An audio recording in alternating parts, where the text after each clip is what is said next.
Good morning students. सेठ श्री भगवान दास तोदी PG college Laxmangarh की ऑनलाइन क्लासेस में आपका स्वागत है। बीएससी पार्ट सेकेंड ईयर में अपना पेपर चल रहा था thermodynamics and statistical physics. Last class में अपन ने इसकी मैक्रोस्टेट माइक्रोस्टेट को किया था। आज का अपना टॉपिक है थर्मोडायनेमिकल प्रोबेबिलिटी। थर्मोडायनेमिकल प्रोबेबिलिटी, ऊष्मागतिक प्रायिकता। देखो, ऊष्मागतिक प्रायिकता पढ़ने से पहले अपन ने लास्ट क्लास में जो 4 डेफिनेशंस करी थी, phase point, phase cell, macro state and micro state, तो जिस टाइम वो करी थी मैंने कहा था कि ये कुछ डेफिनेशन है बेसिक, ये आपको याद होनी चाहिए, ध्यान में होना चाहिए कि कौन से तो फेज पॉइंट होते हैं, कौन से फेज सेल है, कौन सी माइक्रो स्टेट और कौन सी मैक्रो स्टेट है। तो देखो, सबसे पहले अपन कर रहे हैं थर्मोडायनेमिकल प्रोबेबिलिटी। ये क्या होती है? थर्मोडायनेमिकल प्रोबेबिलिटी की अगर डेफिनेशन देखें बेसिक फॉर्म में, तो एक स्थूल अवस्था में सूक्ष्म अवस्थाओं की संख्या को ऊष्मागतिक प्रायिकता के रूप में व्यक्त किया जाता है। देखिएगा, एक स्थूल अवस्था में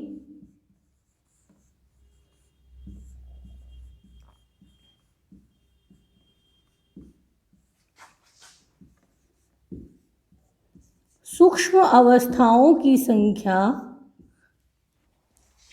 एक स्थूल अवस्था में सूक्ष्म अवस्थाओं की संख्या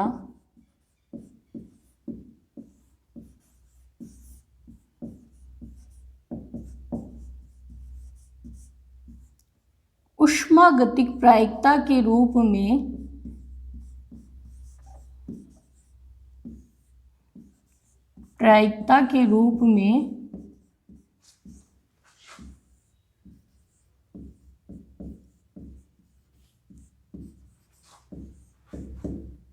व्यक्त की जाती है।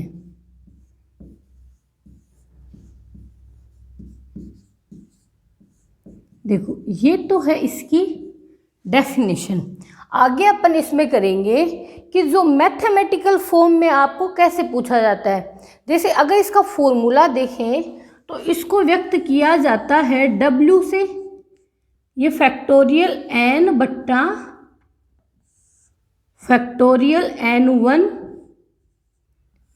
Into factorial n2। ये क्या है? ऊष्मागतिक प्रायिकता।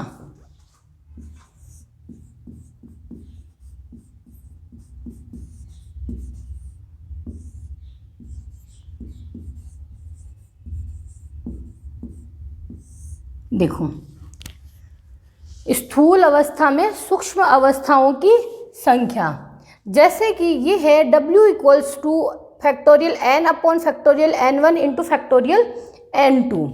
अपने को कहें कि अगर मैथमेटिकल फॉर्म में, अगर एग्जाम्पल के थ्रू इसको समझेंगे अपन, तो अगर कहे कि 4 कला बिंदु हैं, उनकी ऊष्मागतिक प्रायिकता निकालो, यही है।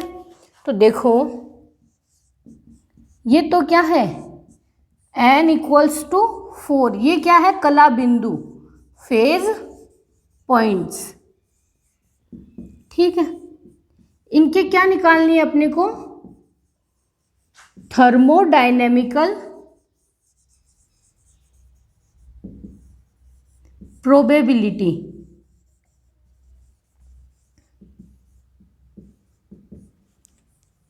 तो देखो, इसको कैसे सॉल्व करते हैं अपन?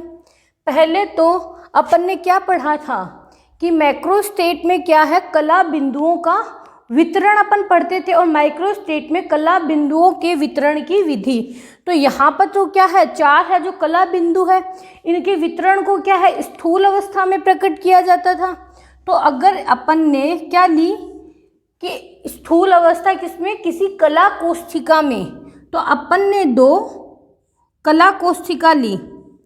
अपन ने जब स्थूल अवस्था की परिभाषा पढ़ी थी तो अपन ने पढ़ा था किसी षटविमीय आकाश में असंख्य कला कोष्ठिकाओं में कला बिंदुओं का वितरण स्थूल अवस्था के रूप में प्रकट किया जाता है, यह मैक्रो स्टेट कहलाती है। तो ये तो है 4 कला बिंदु, फेज पॉइंट्स दिए। अब इनका वितरण, तो इनका वितरण कैसे हो सकता है? 4 कला बिंदु है तो ये देखिएगा, देखो टोटल अपने पास कण कितने होने चाहिए? 4 होने चाहिए। पहली में 4 है तो दूसरी सेल में इसके 0, 3 है तो 1 तो 3 और 1 4, 0 2 2 4, 1 और 3 4, 0 और 4। तो ये क्या है? इसके पॉसिबल स्टेट्स है कि अपन इनको कितने तरीके से बांट सकते हैं। तो ये क्या हुई? 4 कला बिंदुओं के वितरण से कितनी स्थूल अवस्थाएं? 3 4 5। तो यहाँ पर स्थूल अवस्था तो कितनी हो गई अपनी मैक्रो स्टेट? कितनी हो गई? 5। देखो जो कला बिंदु दिए हुए हैं, क्या बोला था? विभिन्न असंख्य कला कोष्ठिकाओं में कला बिंदुओं का वितरण मैक्रो स्टेट होता है। ठीक है, ये कला बिंदु तो दिए अपने को 4, इनका वितरण कर दिया अपन ने 3 4 5 तरीके से। तो ये क्या हो गई? इसकी स्थूल अवस्था। अब बात आती है थर्मोडायनेमिकल प्रोबेबिलिटी की।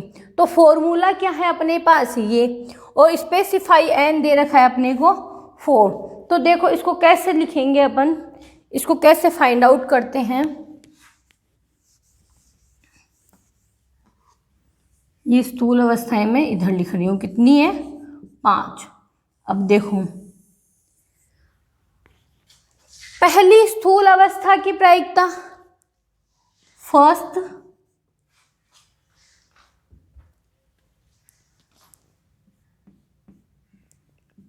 स्थूल अवस्था की प्रायिकता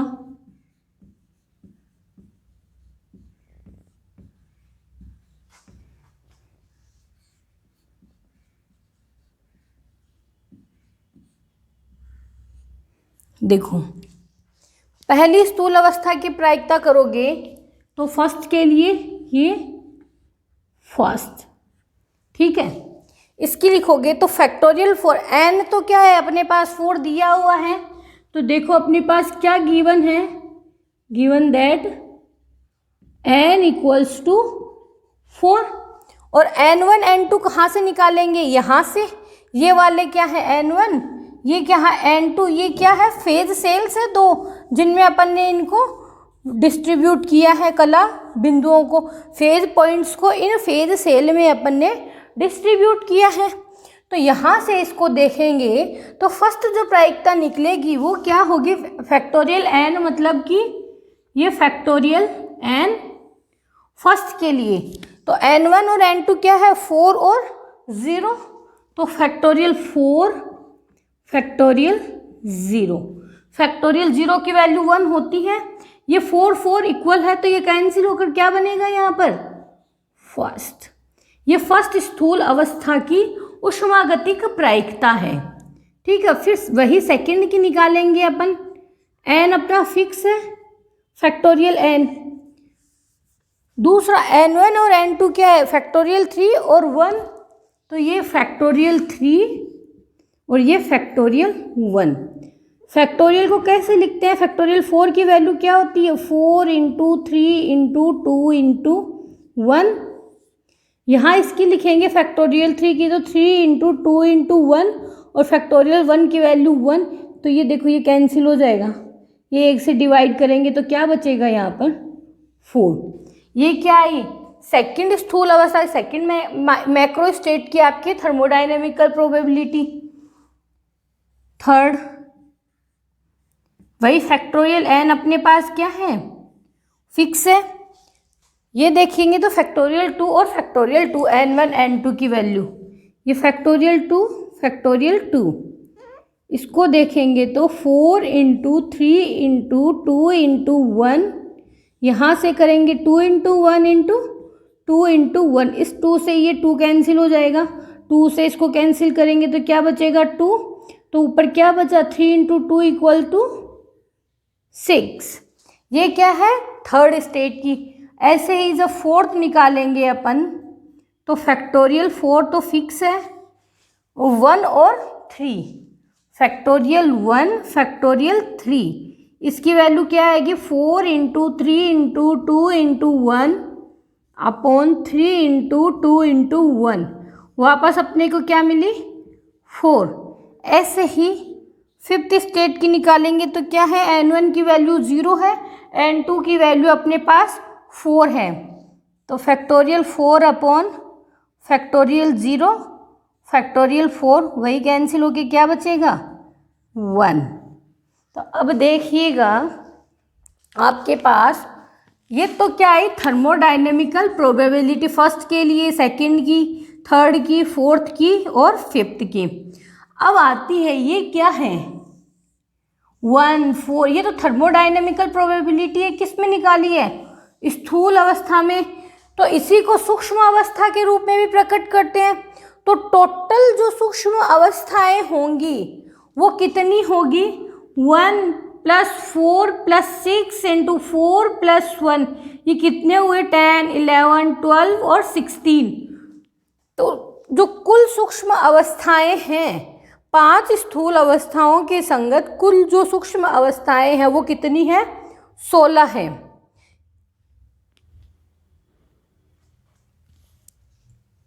तो देखिएगा यहाँ लिखती हूँ,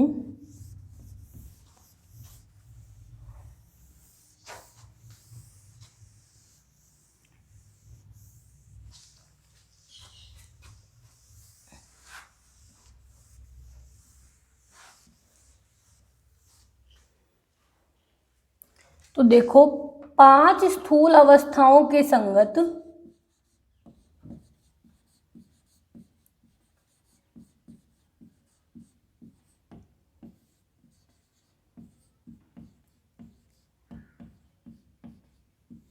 सूक्ष्म अवस्थाएं कितनी मिली है अपने को, 16।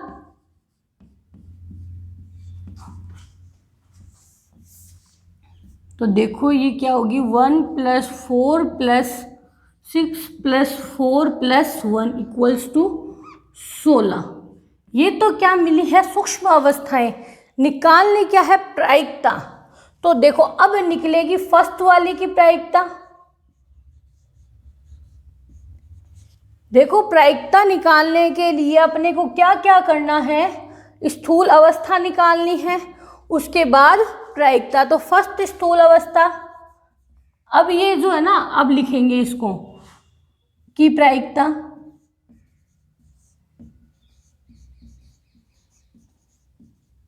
देखो फर्स्ट के संगत कितनी है सूक्ष्म अवस्था, 1 है, और टोटल कितनी है, 16।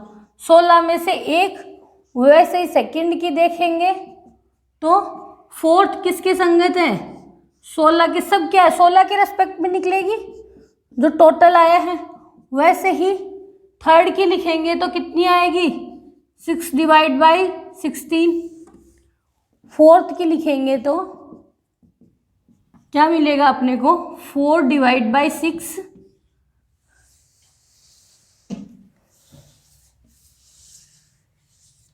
वैसे ही फिफ्थ की लिखेंगे तो अपने को क्या मिलेगा, 1 डिवाइड बाई 6। ये आई है विभिन्न स्थूल अवस्थाओं के संगत ऊष्मागतिक प्रायिकता। और ये देखो अब अपना जो टॉपिक तो क्या था, थर्मोडायनेमिकल प्रोबेबिलिटी, और निकालना क्या है, जब ये कहे आपको आता है कि ऊष्मागतिक प्रायिकता निकालिए, ये तो यहाँ पर इन्होंने 4 कला बिंदुओं का वितरण भी दे रखा हो सकता है, या कहता है कि पहले 4 कला बिंदुओं का वितरण कीजिए और फिर ये सब चीज़ें निकालिए इसकी।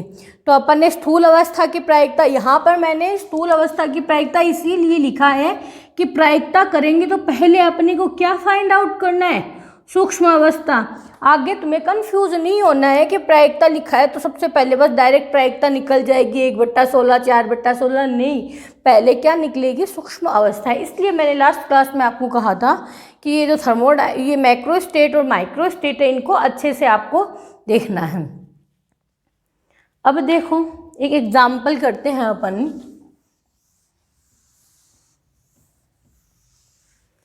ये तो था कला बिंदुओं का वितरण, जब अपन ने खुद ने कराया। 4 कला बिंदु दे रखे हैं अपने को। अगर बात आती है कि अब आपका अगला क्वेश्चन है, आप लिखिएगा, अगला क्वेश्चन लिखिएगा आप, 5 स्थूल अवस्थाओं के संगत सूक्ष्म अवस्थाएं, 5 स्थूल अवस्था के संगत, देखिएगा मैं लिख रही हूं यहां पर, 5 स्थूल अवस्था है। मैं इसकी पूरी जो है लैंग्वेज नहीं लिख रही हूं, आप समझ लीजिएगा। 5 स्थूल अवस्था के संगत सूक्ष्म अवस्थाएं, माइक्रो स्टेट्स है। क्या क्या है, दी हुई है अपने को, 4, 4, 6, 16 और 2। ठीक है, आपको फाइंड आउट क्या करना है, विभिन्न स्थूल अवस्थाओं की प्रायिकता, विभिन्न स्थूल अवस्थाओं की प्रायिकता,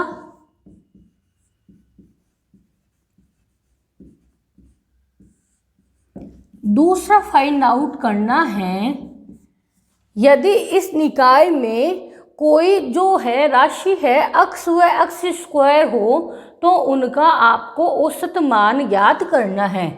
विभिन्न स्थूल अवस्थाओं में, मैक्रो स्टेट्स में कोई राशि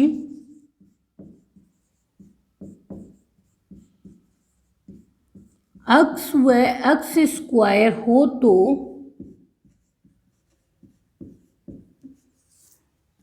इनका औसत मान ज्ञात कीजिए। औसत मान ज्ञात कीजिए। अब देखिएगा, ये क्वेश्चन आपका, ठीक है। 5 स्थूल अवस्थाओं के संगत सूक्ष्म अवस्था जो अपन ने निकाली थी 1, 4, 4, 6 1 वाली, वो दे रखी है कि ये इतनी सूक्ष्म अवस्थाएं हैं। तो आपको पहले तो क्या निकालना है, प्रायिकता। तो देखिएगा इसको कैसे सॉल्व करेंगे अपन। देखो टोटल जो सूक्ष्म अवस्थाएं कितनी हो गई, 5 स्थूल अवस्थाओं के संगत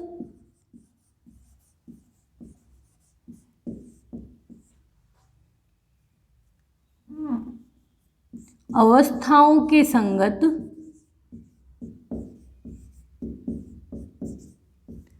कुल सूक्ष्म अवस्था। तो देखो अपन ने वहां पर क्या जोड़ा था, सबको जोड़ा था।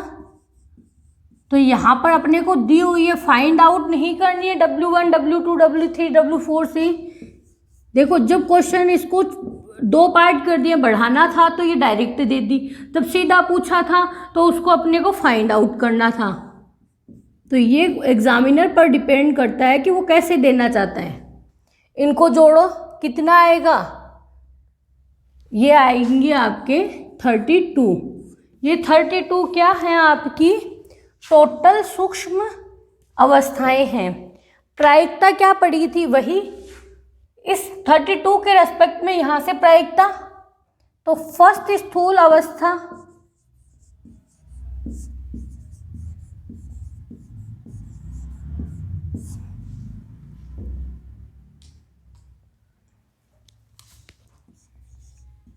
के संगत ऊष्मागतिक प्रायिकता,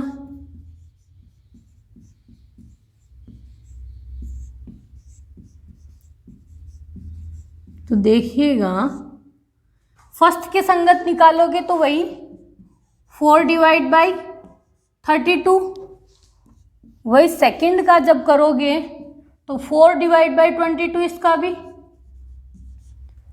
थर्ड का जब करोगे 16 डिवाइड बाई 32, फोर्थ का देखोगे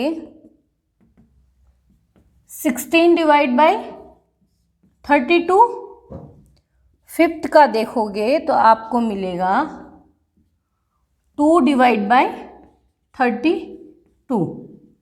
ये तो क्या आई आपके पास विभिन्न स्थूल अवस्थाएं हैं। स्थूल अवस्थाएं थी 5 की संगत उष्मागतिक प्रायिकता निकली है। ये तो क्या हुआ आपका विभिन्न स्थूल अवस्थाओं की प्रायिकता फर्स्ट वाला। अब बात करते हैं अपन सेकंड की। सेकंड में देखो क्या दिया है, विभिन्न स्थूल अवस्थाओं में कोई राशि अक्ष व अक्ष व स्क्वायर हो तो इनका औसत मान ज्ञात कीजिए। तो देखिए इनके औसत मान के लिए पहले तो अक्ष का ही निकालते हैं, सीधा अक्ष का निकाला है। औसत मान तो 4 इंटू इसकी थर्मोडायनेमिकल प्रोबेबिलिटी 4/32, वैसे ही सेकंड की 4 इंटू इसकी भी थर्मोडायनेमिकल प्रोबेबिलिटी है 32 plus 6 into 6/32 plus 16 into 6/32 plus last वाली 2 इंटू 6/32। इसको जब आप सॉल्व करोगे तो यह वैल्यू आपको मिलेगी 41 डिवाइड बाई 4, इसकी वैल्यू आपकी आएगी 10.25। तो ये वैल्यू किसकी निकली, अक्ष का औसत मान, जो कोई राशि दे रखी है अक्ष उसका औसत मान है ये, ठीक है। ये तो था दूसरा।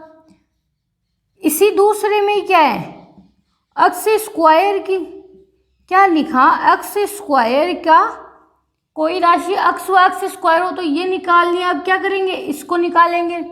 तो ये तो था एक्स का, ठीक है। इसको सोल्व करोगे 8/32 आएगा, 1/4, इसको जोड़ेंगे ना इन सबको तो ये वैल्यू मिलेगी 41 डिवाइड बाई 4, 10.25। अब बात आती है अक्ष स्क्वायर। अक्ष स्क्वायर होगी मतलब ये वैल्यूज है सूक्ष्म अवस्था है, स्क्वायर है तो 4 का स्क्वायर और वही थर्मोडायनेमिकल प्रोबेबिलिटी। भाई अपन प्रायिकता निकालते हैं, वो क्या एक स्टैंडर्ड अपने को दी और यहाँ अपने को स्टैंडर्ड क्या अपन ने तो इसको डेरिवेट किया है।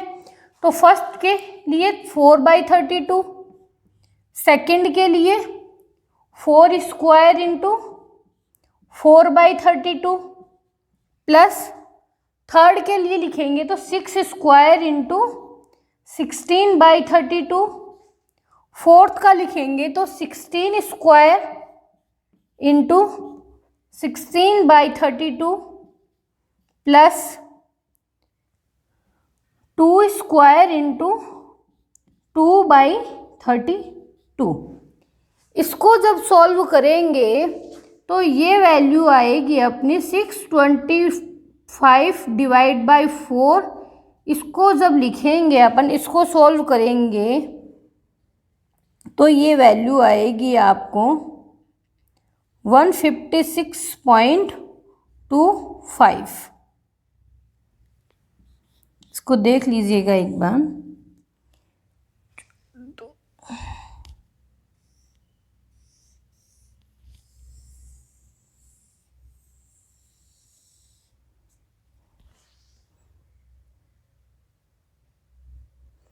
तो देखो ये क्या हुई अपनी अक्ष का औसत मान, ये अक्ष स्क्वायर का और ये स्थूल अवस्था अपनी। आप इसका स्क्रीनशॉट ले सकते हैं।